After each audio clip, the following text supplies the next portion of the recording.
पिछुआरा वाला मंगावा के गछिया हो लवंगा चुएला सारी रात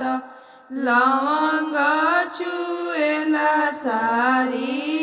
रात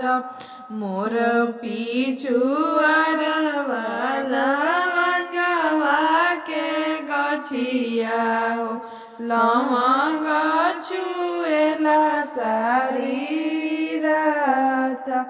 लवंगा काटिए पापा पलंगा डासावली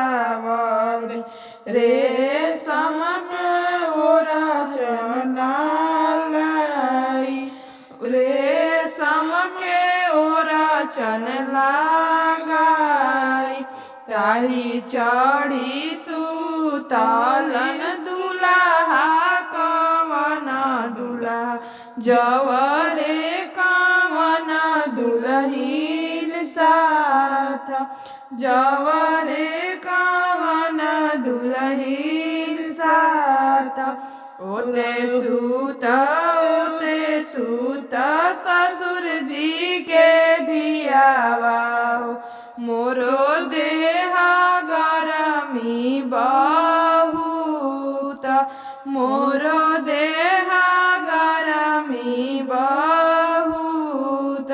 केतना बचन जब सुनाली कवन सुबह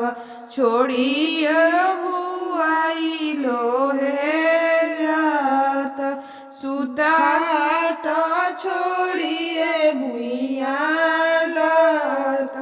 मोरो पिछुआरा वाला मगिया के गछिया हो लवंगा चुएला सारी रात लवंगा चुएला सारी रात